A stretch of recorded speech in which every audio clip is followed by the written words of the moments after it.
A gente está vendo aqui o novo motor Volvo D13TC com Turbo Compound. Isso não é nenhuma novidade no mercado. O Turbo Compound já foi usado por outras marcas, por exemplo pela Scania. Desde os anos 90, o 113-400 já usava Turbo Compound lá nos anos 90. Esse caminhão nunca foi fabricado no Brasil, mas lá nos anos 90 ele já existia. Não vendia muito, mas já existia. E depois a Scania fabricou aqui no Brasil um Compound, que era o seu motor 12 litros, era o 470, nada mais era que um 420 com Compound e aumentava para 470 a sua potência. Então aumentava em 50 cavalos o Compound, junto com o turbo no Scania. E aqui na Volvo não é diferente. Esses novos D13TC com turbo Compound também aumenta em 50 cavalos a sua potência. Eu acho que essa tecnologia era patenteada da Scania, então só a Scania usava até um certo tempo, e agora caiu a patente e outras marcas podem usar. A Volvo já estava desenvolvendo esse motor há algum tempo e ela lançou recentemente lá no mercado externo. Aqui no Brasil, esse motor ainda é uma interrogação. Pode ser que ele venha para cá, pode ser que não. Por quê? A alternativa a esse sistema é o turbo de geometria variável, que era então até usado. Por que eles trocaram o sistema de geometria variável da turbina por esse, com mais peças, com mais engrenagens?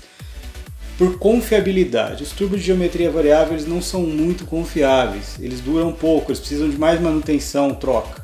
Então isso incomodava em alguns mercados. Então eles fizeram essa versão com Turbo Compound, onde ele tem mais peças, ele até tem um custo maior de fabricação, só que ele é mais confiável por ter uma turbina de geometria fixa e por esse sistema Compound ser por engrenagens. São um conjunto de engrenagens que desmultiplica a rotação do turbo e transfere essa força diretamente para o virabrequim.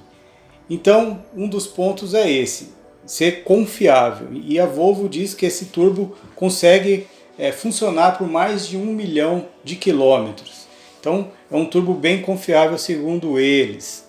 Então a gente vê que é um sistema mais complexo, com muito mais peças, né? A gente vê que o turbo ele é daquele tipo twin scroll, né? Ele tem duas galerias internas dentro dele que captam os gases do escapamento. Então como esses motores são 13 litros, 6 cilindros, então cada 3 cilindros tem um duto no coletor que vai para o turbo, e dentro do turbo esses dutos se juntam dentro da carcaça quente e se encontram praticamente no rotor quente da turbina. Então ele é uma carcaça quente dividida com dois dutos, né, que é esse twin scroll, e o coletor de escapamento também, né? Na hora que ele entra no turbo ali não tem ligação entre os gases de escape do cilindro 1, 2 e 3 e do 4, 5 e 6. Eles se unem dentro do turbo. Com isso, consegue-se mais eficiência em baixas rotações. A gente vai ver que esse motor ele foi todo pensado para funcionar em baixas rotações, para o seu torque máximo vir lá em baixíssimas rotações. Com esse sistema Turbo Compound, já em 900 RPM já vem torque máximo. Então você consegue andar com esse motor em giros muito baixos. Com isso você consegue uma melhor eficiência de combustível, já que o motor vai estar girando menos, já com muito torque. Você consegue mais durabilidade de todo o conjunto por estar girando menos desgaste, né, em menos rotações, todo o motor desgasta menos, isso é natural. Então assim a Volvo conseguiu aumentar a sua longevidade, né, e diminuir o consumo. E não foi só diminuindo rotação que ela fez isso, ela também adotou materiais de baixo atrito nos pistões, né, nas partes móveis, principalmente nos pistões. Então a gente vê que é um motor feito para girar pouco. Ele é um motor Euro 6, então ele é um motor que já tem aquele sistema EGR, tem aquele sistema SCR, tudo junto. Só que aqui eles não mostram isso, mas estão lá. Então a gente vê que é um motor que gira muito pouco. Isso é uma tendência desses novos motores. E repare, as fabricantes elas não estão desenvolvendo novos motores, elas pararam no 13 litros. Já faz muito tempo que elas estão com motores 13 litros. Eles só vêm modificando os motores 13 litros. Por que isso? Eu imagino que elas não vão mais gastar dinheiro em desenvolver novos motores porque eles estão com a vida, no fim da vida, né? Estão acabando os motores de combustão interna. Para caminhões eu acredito que agora o futuro vai ser o hidrogênio.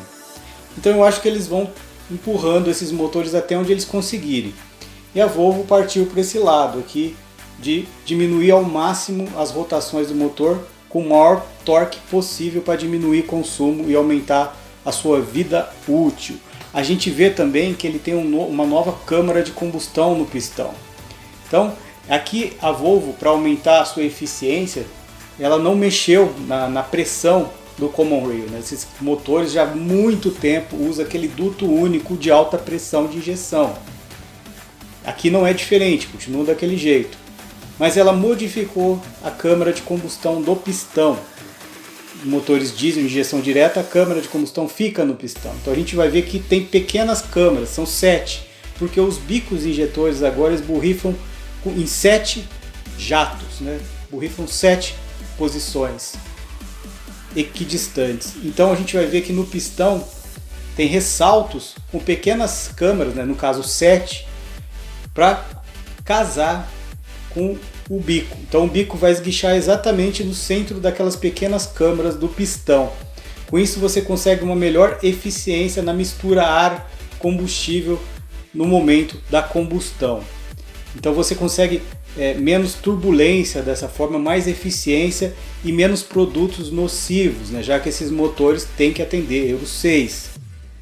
Então é assim que a Volvo fez para aumentar a eficiência desses motores. Ela modificou a câmara de combustão dos pistões, além de diminuir o seu atrito, a sua fricção com as camisas do cilindro. Hoje em dia a engenharia de materiais evoluiu bastante, eles conseguem depositar materiais de baixo atrito, tanto ali nas camisas, né, nos brunimentos das camisas, tanto nas laterais dos pistões. Isso melhora o desempenho do motor, tanto na potência quanto no torque. Então o motor ele fica mais durável, mais potente e com mais torque, e isso reflete uma menor economia de combustível. E adotando essa baixa rotação que a Volvo focou aqui nesse motor, isso ainda aumenta mais ainda, né? Então é bem legal isso. Então a gente vê que os bicos funcionam dessa forma. A gente vê que a frente de chama ela se choca com essas pequenas câmaras do pistão e volta, né? E aí o pistão tem essa combustão mais eficiente. Então é dessa forma que a Volvo fez. A gente vê que esse sistema compound ele tem algumas peças que lembram um motor de avião. Depois do turbo, os gases de escapamento estão bem quentes, com uma velocidade bem alta, e ainda eles são acelerados por uma peça até um rotor, que lembra mesmo uma parte de um turbo de avião, de motor de reação, e aí é mais acelerado ainda, e aí esse rotor está ligado por um eixo numa engrenagem, e aí essa engrenagem vai passar por várias reduções até chegar no virabrequim. Então os turbos desses motores estão ligados diretamente no virabrequim. Tem um sistema de controle gerenciado eletronicamente e a Volvo aumenta a potência desses motores em 50 cavalos no seu rendimento máximo. Então é uma eficiência muito boa. Vamos pensar naquelas rotações bem baixas, por exemplo, 900 RPM. Esse sistema compound está ajudando bastante a esse torque, né, esse pico de torque nessas rotações muito baixas acontecer. Então é assim que eles conseguem fazer esse motor girar tão pouco e ter tanto torque, né? De resto, esses motores, como eu falei, eles vêm evoluindo nos 13 litros e não mudam, né? É aquele motor tradicional com trem de engrenagens traseiro, compressor fica atrás, bomba de alta fica atrás, tudo fica atrás, né? Aquelas engrenagens que sobem para tocar o comando de válvulas também é traseiro. É um Volvo tradicional nesse ponto. Aqui a gente está focando nessas diferenças do motor TC, né, que é o Turbo Compound, que foi lançado recentemente. Eles podem ter até 500 cavalos lá fora, mas se chegar aqui no Brasil eu acredito que essa potência vai subir, e aqui o mercado exige um pouco mais de 500 cavalos para esses motores. A taxa de compressão desses pistões são de 18:1, ela foi aumentada, 18:1 nesses motores de alta pressão de injeção direta é bastante. Então era 17, passou para 18 agora. Então isso também melhora a eficiência da combustão. Claro, não tem como ganhar em todos os lados. Tem o seu lado ruim esse sistema, que acrescenta mais peso ao motor. Esse motor pesa 1.200 kg. Então ele é um pouquinho mais pesado que o motor 13 litros convencional. A gente consegue ver agora que o radiador do EGR fica embaixo do turbo. No coletor de admissão ali em cima tem duas saídas para o EGR antes do turbo. E aí vai um sistema que capta esses gases desviados para o EGR. E aí desce para o radiador, que agora fica embaixo. E aí depois sai uma tubulação que liga lá na admissão do motor. Então é só isso que eu tinha para falar, pessoal. Até o próximo vídeo.